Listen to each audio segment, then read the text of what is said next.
answers back with the left of his own. Doheny's doing a good job of switching up the looping shots, the straight shots. Very difficult to gauge which punch he's going to be throwing at you. And the body work for Inoue here in round 6. Yeah, very, very good. And he's got that movement now. He's got that in and out. Very difficult to deal with when he starts getting on those toes, in and out, popping, shooting, making you miss. Oh, and there's a straight right hand that landed to the body. Yeah, you're seeing the technique of Doheny start to break down a little bit here.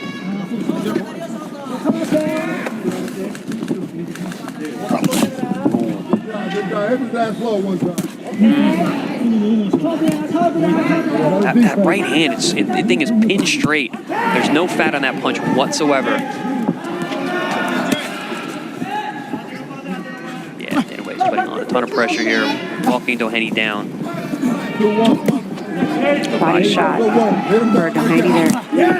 He's opening up a bit, and he's getting shots in, but they're more far and few between than those of Inoue. He lands a looping overhand right. That was a clever punch.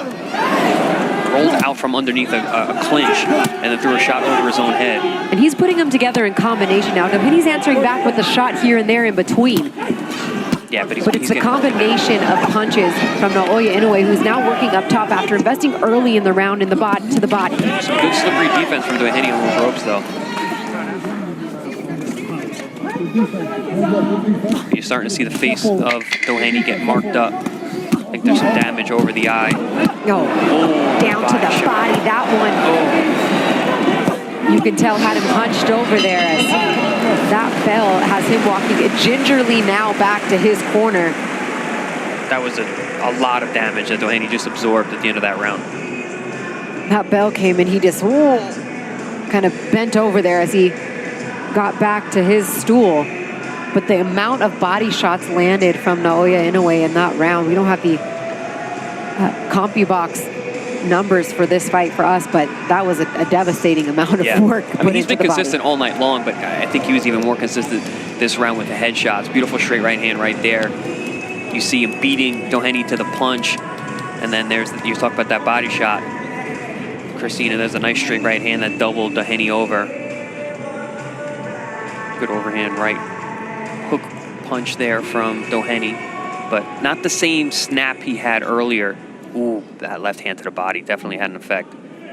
TJ, how about you want it, TJ? Let's go, TJ!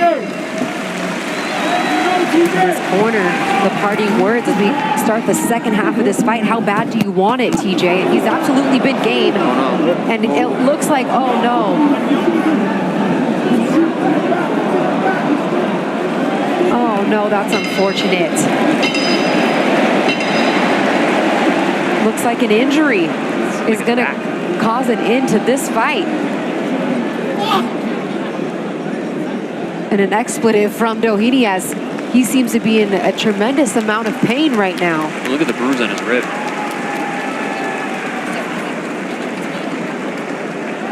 As he's limping towards Naoya Inoue. Interesting Achilles, perhaps? I'm not sure. I mean, he pointed kind of to his hip, to his back. The fight's over. And what an unfortunate way for this fight to end. Yeah, waiting for a little clarity on what exactly happened. It keeps twinging.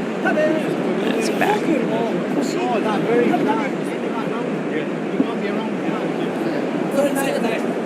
We tried to kind of imitate what happened, and let's see if we can see right here. He gets hit with a right hand up, and then he takes like a weird ginger step, and he goes back. And he's freezing up there. Yeah. Ladies and gentlemen, we have a time of 16 seconds in round number 7. The opponent unable to continue. He is the winner by way of technical knockout, and he is still the undefeated, undisputed super bantamweight champion of the world, Naoya, the Monster Inoue. Well, not the highlight reel ending that maybe Naoya Inoue fans would have wanted, but nonetheless a TKO victory in round 7 as Delaney suffered an injury and is unable to continue. Yeah, it's a very anticlimactic ending, but listen, a win is a win. A stoppage is a stoppage. Naoya Inoue moves forward. He was starting to break Doheny down. You could see that he was separating himself, you know, and it's unfortunate that Doheny had to go out that way, but if it wasn't via that, it would have been via punches from Inoue at some point. Well, and how many Inoue at some point. Well, and how many times did Inoue tag that side of his body yeah. as well, particularly at the end of the 6th round before walking back to the corner, where I said he walked back like hunched over kind of gingerly to his corner at the end of the 6th. And there was literally a bruise on his rib on that side. Not sure if they're, you know, related, but certainly Naoya Inoue was coming on. And if you're TJ and his entire team, family, you're just